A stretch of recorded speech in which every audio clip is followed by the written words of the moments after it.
வணக்கம் friends, welcome to ஒரு new video. இந்த வீடியோவில் பற்றி பார்க்க போகிறோம்னா டிஎன்பிஎஸ்சியில் வந்து புதுசாக ஒரு அறிவிப்பு வெளியிட்டிருக்காங்க. அதை பற்றி தான் பார்க்க போகிறோம். ஸோ வீடியோ ஸ்கிப் பண்ணால் ஃபுல்லாக பாருங்கள், பிடிச்சிருந்தா மற்றவங்களுக்கு ஷேர் பண்ணுங்கள். ஸோ வாங்க ஃப்ரெண்ட்ஸ், வீடியோக்குள்ளே போகலாம். ஸோ என்ன அப்டேட்னு சொல்லி பார்த்தோம் அப்படின்னா, டிஎன்பிஎஸ்சி குரூப் 4 2025-26க்கான ஒரு அறிவிப்பு வெளியிட்டிருக்காங்க. இதில் வந்து நிறைய நியூ போஸ்டிங் வந்து ஆட் பண்ணியிருக்கதா சொல்லியிருக்காங்க. ஸோ அப்படி என்ன மாதிரியான போஸ்டிங்லாம் ஆட் பண்ணியிருக்காங்கன்னு சொல்லி பார்த்தோம் அப்படின்னா, டேட்டா என்ட்ரி ஆப்ரேட்டருக்கான போஸ்டிங் இதில் ஆட் பண்ணியிருக்காங்க. செகண்ட்லி ரெக்கார்டு கிளர்க்குக்கான ஒரு போஸ்டிங் இதில் ஆட் பண்ணியிருக்காங்க. எக்ஸிக்யூட்டிவ் அசிஸ்டண்ட் கிரேட் 3க்கான போஸ்டிங் இதில் ஆட் பண்ணியிருக்காங்க.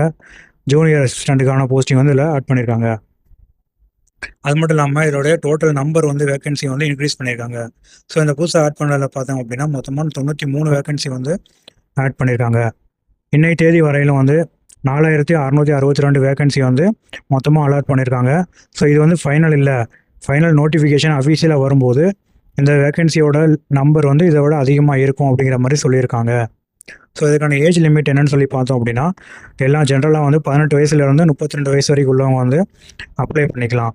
ஸோ உங்களுக்கு ஏதாவது ஏஜ் ரிலாக்ஸேஷன் ரெஸ்ட்ரிக்ஷன் இருந்துச்சு அப்படின்னா அதை வந்து நீங்கள் அஃபீஷியல் நோட்டிஃபிகேஷன் வரும்போது நோட்டிஃபிகேஷனோட வந்து நீங்கள் கம்பேர் பண்ணி செக் பண்ணிக்கலாம். இந்த புதுசாக ஆட் பண்ண போஸ்டிங்கோடைய எஜுகேஷனல் குவாலிஃபிகேஷன் என்னன்னு சொல்லி பார்த்தோம் அப்படின்னா, நீங்கள் வந்து எனி டிகிரி முடிச்சிருக்கலாம். ஒரு சிலதுக்கு மட்டும் நீங்கள் பிகாம் டிகிரி முடிச்சிருக்க மாதிரி இருக்கும். ப்ளஸ் வந்து அதோட டைப்பிங் வந்து நீங்கள் ஹையர் இங்கிலீஷ் தமிழ் ரெண்டுலேயும் முடிச்சிருக்கணும். அது மட்டும் இல்லாமல் சிஓஏ வந்து நீங்கள் கம்ப்ளீட் பண்ணி சர்டிஃபிகேட் வச்சுருக்கணும். ஸோ இதெல்லாம் இருந்தது அப்படின்னா நீங்கள் வந்து இந்த போஸ்டிங்க்கு நீங்கள் அப்ளை பண்ணிக்க முடியும்.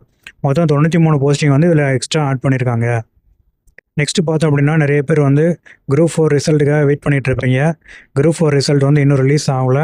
இது வந்து நம்ம எப்போ எதிர்பார்க்கலான்னு சொல்லிட்டு பார்த்தோம்னா, நவம்பர், டிசம்பர், ஜனவரி. ஸோ இந்த 3 மாதத்தில் வர்றதுக்கு நிறைய சான்சஸ் இருக்குது. ஸோ இந்த வீடியோ பிடிச்சிருந்தது அப்படின்னா மறக்காமல் நம்ம சேனலுக்கு சப்ஸ்கிரைப் பண்ணி சப்போர்ட் பண்ணுங்கள். தேங்க்யூ ஸோ மச் ஃபார் வாட்சிங் திஸ் வீடியோ.